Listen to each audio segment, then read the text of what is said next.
This is a recording of this year's Virtual Residency Fair. We'd like to take the time to thank the programs that volunteered their time to present to this year's applicants. This year's PM&R Scholars Virtual Residency Fair is supported by PM&R Recap and Ultrasound Guidance. PM&R Recap is the leading resource for your physiatry board preparation, clinical preparation, audition rotations, and beyond.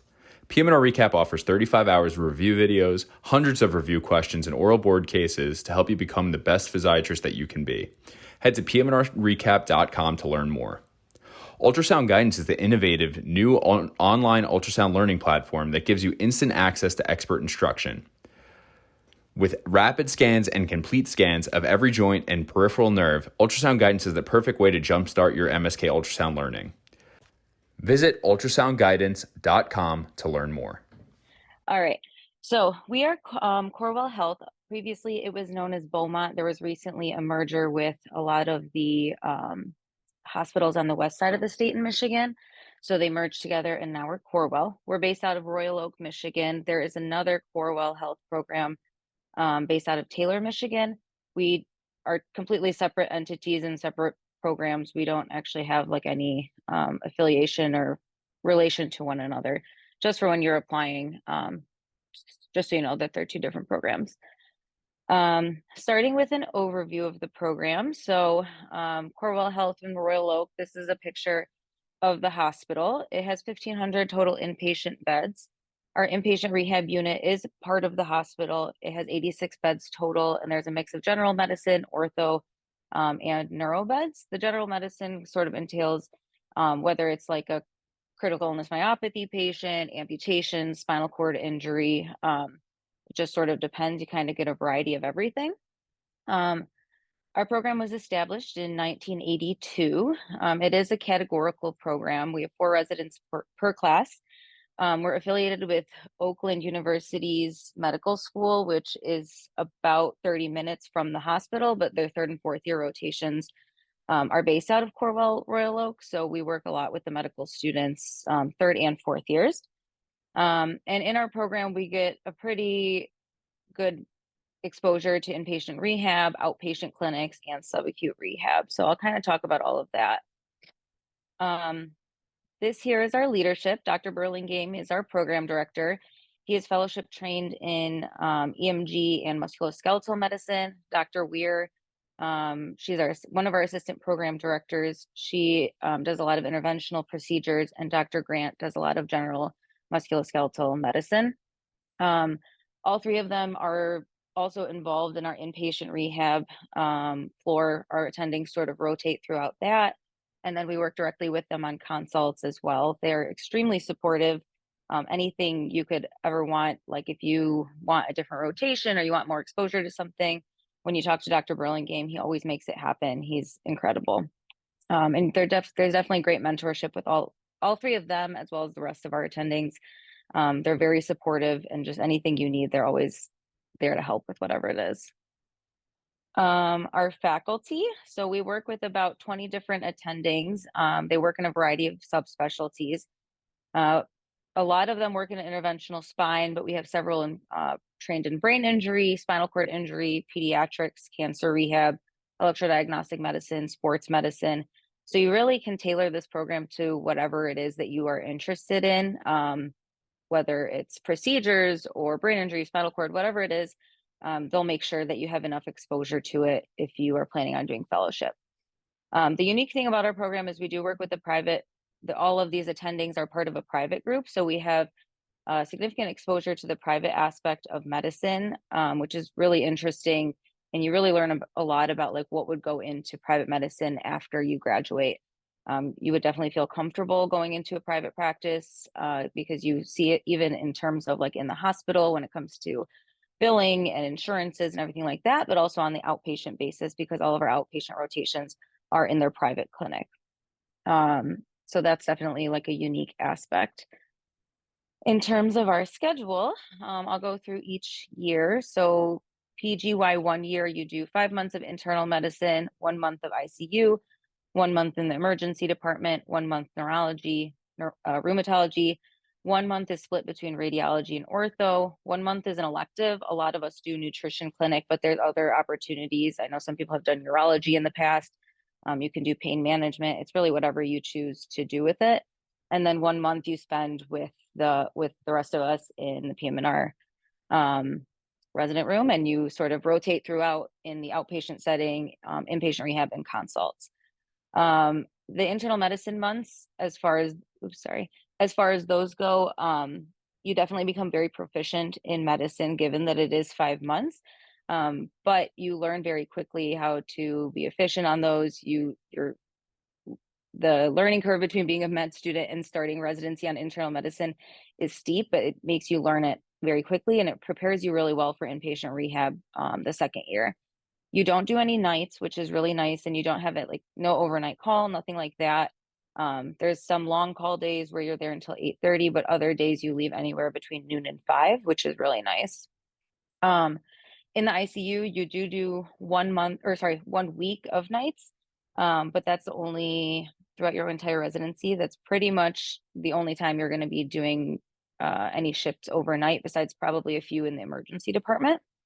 And then the rest of the rotations are geared towards, or like the rest of the electives are geared towards what would benefit you and PM&R when you start. A lot of the diagnoses and patients we see obviously are like neurology patients, ortho patients, rheumatology patients. So it's definitely good exposure before starting inpatient rehab. Going into second year, this is a bulk of when you do your inpatient rehab months. You work on the general inpatient rehab service for these 9 months. So you really see a variety of everything. We don't have a dedicated spinal cord floor and a dedicated neural floor. Everything is kind of on the same floor. Dr. Ferris is one of our brain injury trained attendings, and she has like a section of the inpatient rehab floor, which you could choose to rotate on as a fourth year when you have all of your electives. But you still get a significant number of neuro patients when you're on general, whether it's brain injury or stroke, spinal cord amputation patients, cancer rehab, and then just general like critical illness myopathy. You also do 3 months of consults. These are the months when you can take vacation as a second year. This is really just your time to sort of get used to consults, get used to the way the insurances work. You see a variety of different diagnoses around the hospital. Again, it's a 1,500 bed hospital, so you really see a huge variety of patient presentations and diagnoses. The consults are a mix between whether it's an IPR evaluation or it's like someone presenting with an MSK complaint. A lot of times the hospitalist will ask us to see those patients as well. So you really see just a little bit of everything. As a PGY2, you also have your dedicated outpatient clinics. They're located in the hospital right across from the resident room, so you're not going anywhere. But on Monday, we have a wheelchair clinic. On Tuesdays, we have an MSK clinic with Dr. Spiteri. He's an excellent teacher. You really become proficient in your physical exam and your anatomy. Till this day, I still use everything that he taught me during my second year.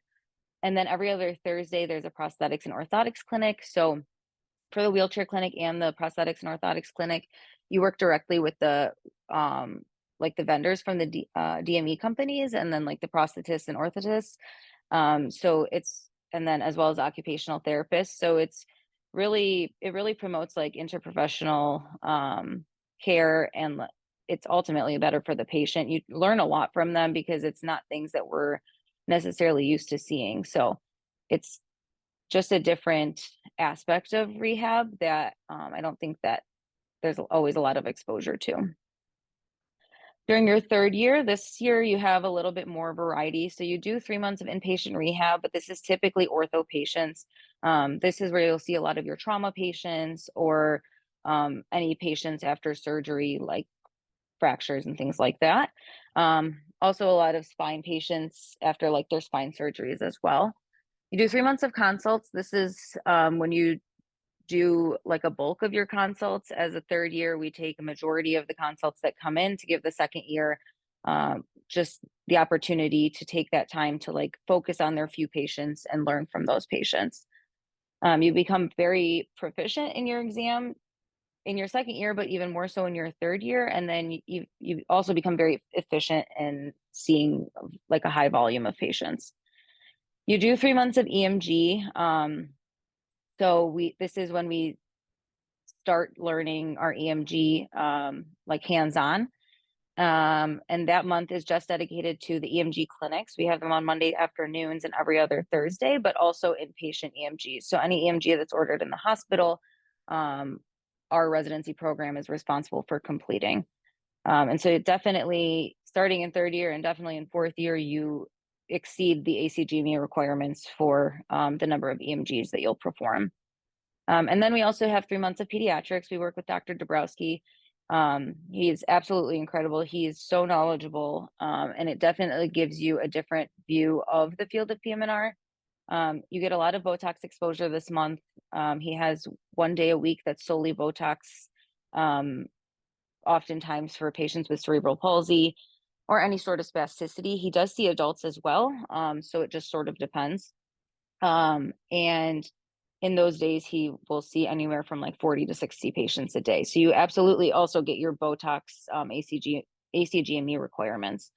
One of these PEDS months during your third year, if you're interested in procedures, our program is very heavy in, like a lot of our residents end up in, whether it's interventional spine or electrodiagnostic fellowships. So you can use one of these pediatrics months as a procedure month. Like I mentioned previously, a lot of our attendings are interventionalists, so you can kind of just rotate between all of them, depending on when they're in the office, and spend that time with them learning the procedures and starting to be able to perform the procedures yourself, obviously with their supervision and guidance. Fourth year, you do 3 more months of consults. These 3 months are in Troy. It's another one of the Corewell Health hospitals. It's about 20 minutes from Royal Oak. So it's really not that bad of a drive. When you're there, you have a lot of autonomy. You essentially serve as an attending. You do staff with the attending, but you're pretty much running the show over there. You have a meeting every morning with the recheck team who's seeing the rechecks on consults, with the admissions office, with the therapist, and all of that you sort of run on your own. So you're running the show. So you definitely get a lot of autonomy there.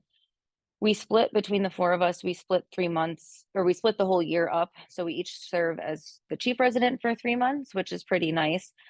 During those months, we do all the administrative tasks. We make the lecture schedule. We give a lot of the lectures. And we also do all of the inpatient EMGs with the third year that's on EMG, and do a lot of the teaching that comes with that. We also do the outpatient EMG clinics. In that time, if you ever have downtime, the attendings are always willing to just have us in their office if we want to be. But really, you're sort of just guiding the second and third years, helping them with whatever they need, and then doing all the EMGs, lectures, and administration. And then the other 6 months are electives. 3 of those months, you work with an attending who goes to a subacute rehab. For these 6 months of elective, you really just tailor it to whatever you're interested in. So if you're interested in brain injury, you can spend your 6 months with some of the attendings who are trained in brain injury. If it's spinal cord injury, you do that. I'm personally going into interventional spine, so a lot of mine I'm spending with the attendings that do procedures, just to get as much exposure as I can. And so these electives really allow for you to get all of your ACGME requirements or finish them, but also just get you more exposure to whatever it is you're interested in. And if one of the attendings doesn't like have what you're interested in, one of our residents right now is spending 2 weeks at Michigan State to do like an away rotation in sports medicine. So there's really whatever you want. Like Dr. Burlingame is very open to making it happen, which is really nice. Aside from the interventional procedures, you also get exposure to ultrasound, Botox, sports medicine, EMG, MSK, and then like the brain injuries, spinal cord. So you kind of get a little bit of everything, and it's really tailored to what you're interested in. And I will let Connor take it from here. Hey, everyone. I'm Connor. I'm one of the PGY2s. So just our day-to-day in IPR, which we do 9 months of as a second year, like Dahlia told us. Typically, the rounds will start at 7 to 8 a.m. Like it says, depends on the attending. So we will spend 6 of those months with the LMT private practice group. And then another 3 months will be with another private practice group that also rounds on the unit and is involved with the residency program. We'll take admissions until 4 p.m. Once 4 p.m. hits and not, if you're done with your work, you can go for the day. We typically don't get too many admissions actually after 3. They try and kind of taper it off so you can kind of wrap up your work and get home. During the day, you're going to respond to the pages from the nursing staff, the therapist, order braces. The therapists are recommending. And then on Mondays, you're going to do the wheelchair clinic in the afternoons. On Tuesday, you're going to be doing the MSK clinic, and then every other Thursday you have a prosthetic and orthotic clinic in the mornings from roughly 9 to 11. We're capped at 14 patients, which is the ACGME cap, but I will be honest, I think I'm averaging probably around 10 or 11. So it's very manageable. I don't feel like my learning is, in fact, I think I learn a lot and it's been really good. About 5 minutes left. For didactics. So we currently have lectures from Monday through Wednesday at 12. They can be given by residents attending, or we'll have spinal surgeons come in. I think we have a plastic surgeon coming in next week. And then on Thursday mornings, we'll have a weekly EMG lecture where the first several weeks are just going over what is EMGs, what's the anatomy of EMG.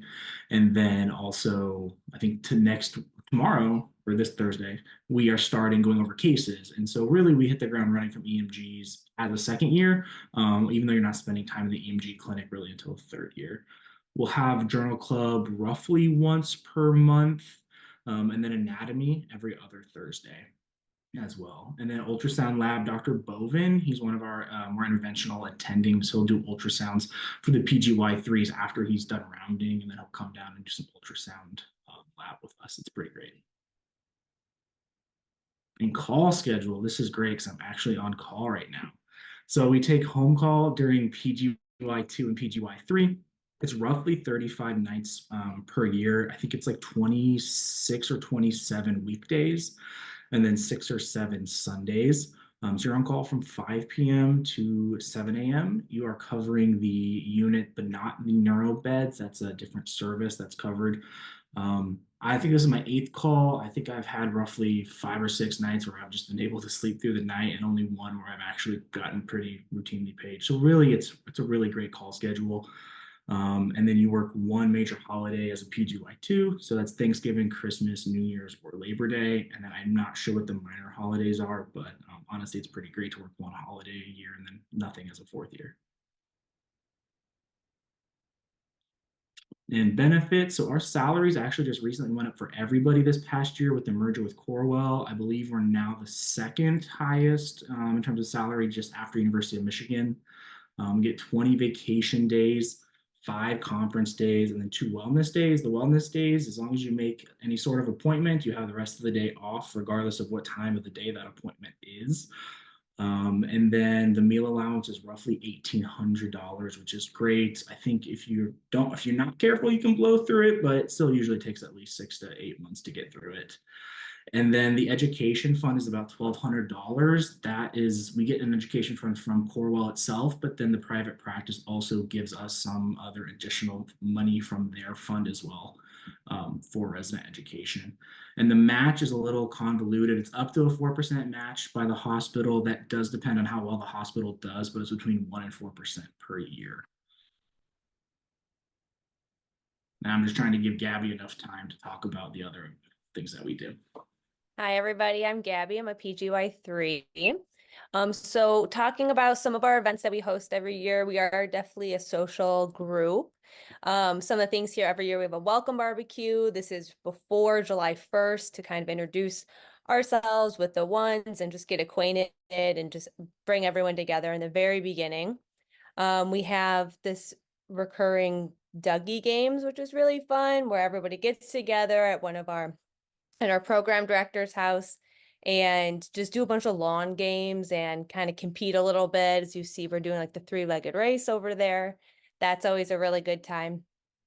And there's always a Christmas holiday party that their practice hosts, which is really nice. It's usually at like a country club and everybody gets dressed up nice, and it's just a really good night with good food and good people. And then the golf outing is another thing that we've been starting to do that has been very fun where, I had never golfed before. It was actually the first time I golfed ever, but it was really fun learning with them. There's all ages or all beginner levels. And the last year I actually won the golf outing. So part of the team that won the golf outing. So it was very fun, very inclusive.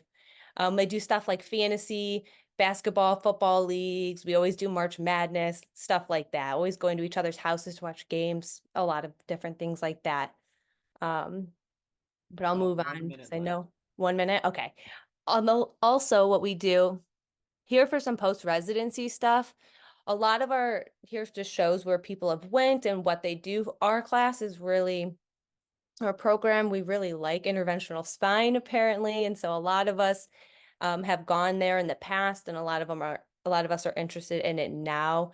And we just get really good experience like from our attendings that show us what they do and their lifestyle. And so it's fun to see, but you guys can read here as you like. And then just lastly, touching on living in Royal Oak, it's great. It's right outside of Detroit. It has tons of food, shopping. There are many tiny little cities all around Detroit that are beautiful and have their own little mini downtowns and a bunch of food. There's the zoo, parks. So it really has a little bit of everything for everyone. And of course, the sports. It's not Detroit if it's without the sports. So Lots of sports. And the nice thing about Michigan is you can just drive a few hours and you're at some major lake. There's like something like 10,000 lakes in Michigan. So the summers in like in Royal Oak and around Royal Oak are absolutely amazing. So just another perk. And that's it. These are our emails. If any of you have any questions, you guys are welcome to email any one of us or all of us. It's completely fine. And we wish you the best of luck.